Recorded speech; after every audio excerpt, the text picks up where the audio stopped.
Stellar Vengeance by Frank Freeman.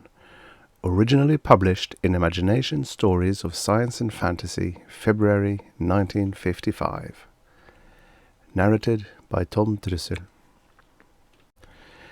"You must realize," squealed the squat, ugly creature in the hastily constructed wooden cage, "that you're inviting certain destruction by holding me prisoner. I warn you, your time is short." Walt Granger stomped over to the enclosure and swung a heavy boot against one of the 2x4s that stood like a crooked row of sentries. "That's my worry," he grunted. He had stumbled upon the whole business just 2 hours before, right in the middle of his part of the geological survey that was going on in the rock-strewn hills and gullies known on the maps as the Millsport Range. He had seen the ship the moment it left the ground, and a few yards from the burned circle of grass that was still smouldering from the rocket blast, there sat the fat little specimen of life from another world. Granger had caught the thing by surprise and had a rope around its middle before it could scamper into the brush. "My comrades will return for me," warned the thing, its yellowish eyes slowly and rhythmically protruding and withdrawing within their sockets. "They'll have no trouble finding you, and when they do—" "Shut up!" snapped Granger, pulling on his leather jacket. He turned to the cement fireplace and gave the embers a poke with a charred stick, looking around at the cage every few seconds as though he feared leaving his back turned for more than an instant. He looked at his watch. 8 o'clock, and night was fast spreading a blanket of charcoal shadows over the hillside. He'd wait till morning to move this crazy beast to the next camp 6 miles away. A night trip might entail chances he wasn't willing to take. After a couple of nervous fumbles with a match, he lit a cigarette and glanced uneasily out the one window in the rough cabin. What if the alien, or whatever it was, wasn't kidding about the danger he was in? What if his buddies did decide to come back before morning with the extermination of a human on their minds? "Think of it, Granger," he told himself laconically. "You'd be a hero. A nice, cold, dead one. And they'd never find the bunch who'd have knocked him off. He'd be the one of those mysterious deaths the papers played up." "Free me immediately!" screeched the angry captive, his head swaying like a balloon on a stick. "You haven't much time left." "You're a nasty-tempered little imp, aren't you?" growled Granger as he strode across the room and peeked curiously inside the crate. "I loathe you," growled the thing.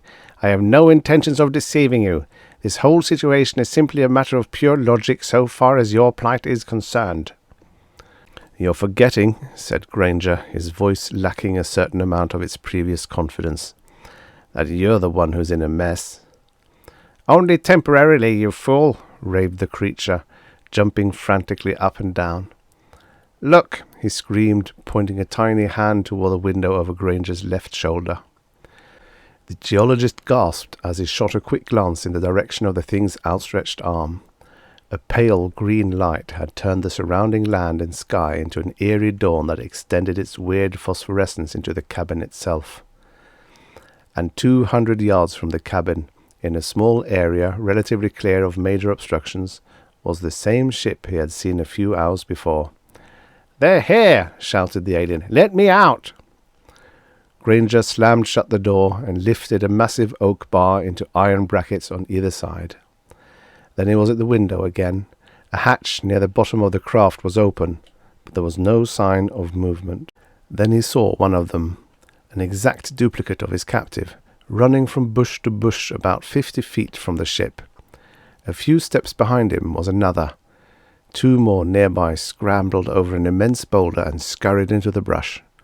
Another 5 were emerging, like a patrol of midgets, from a ravine to the north of the cabin. "Be sensible, you idiot!"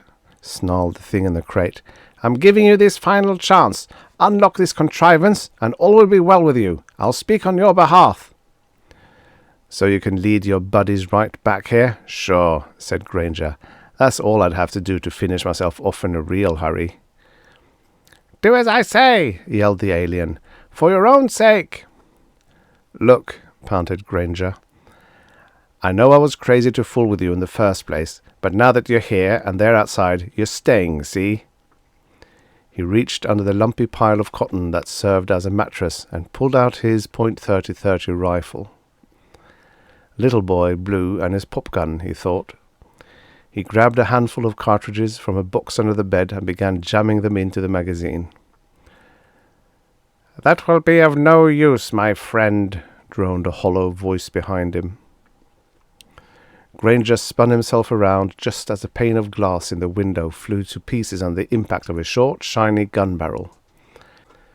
A perfect reproduction of the face of the creature in the cage centered itself in the jagged frame of the broken window and gave him the shadow of a smile that was closer to a victorious leer. "Put down your weapon," the newcomer ordered coldly. "Get that rifle up fast," Granger commanded himself. "I repeat," said the face at the window, "lower your weapon." "They'll let you have it anyway," Granger thought grimly. He slowly curled his finger around the trigger and started to move when he was jarred off his feet by a roaring blast that ripped the door from its hinges and sent it crashing against the rear wall of the cabin. Outside the ruined entrance stood a group of aliens, all armed.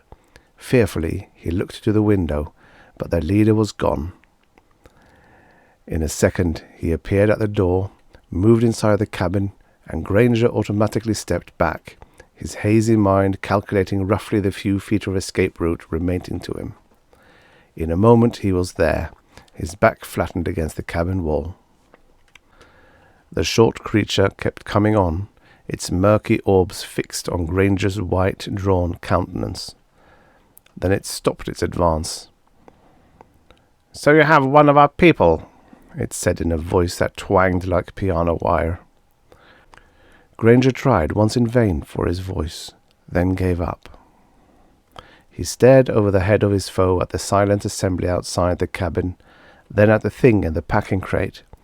It was sitting there, quiet, immobile, but intently watching the scene between the Earthman and his visitor. "You are holding one of us captive," the commander remarked. "This is a most unfortunate situation indeed." The small figure stepped aside quickly and waved an arm. Granger, perspiration trickling down his face, watched a score of glistening weapons raised and pointed inside the cabin. For a second he looked directly at the menacing horde. Then his eyes saw nothing. A blazing flash of white light burst forth from the doorway, and it was all over. Granger forced open his aching eyes and squinted in the direction of the fiery blast, but the doorway was empty. The commander was still there, though, walking slowly to the door. "Why am I alive?" Granger asked himself incredulously. "Or am I dead?" He bumped his fist against his forehead once or twice and gave his head a vigorous shake. Suddenly he turned his gaze to the cage, but he saw nothing that resembled the rebuilt packing crate, only a mound of ashes and twisted spikes. In the center of the heap, like a fat dwarvish king astride his fallen kingdom, was the charred, blackened shell of the grotesque creature that had once occupied the wooden cell. Then he moved cautiously toward the door and stared, speechless, at the leader of the expedition. "We shall depart now," said the being. "Thank you for helping us." Not much later, across the silent reaches of space, a communications operator on another planet looked up from his receiving equipment and handed his superior a message just transmitted from a ship leaving the planet Earth. "Return mission successful. Deserter located and executed."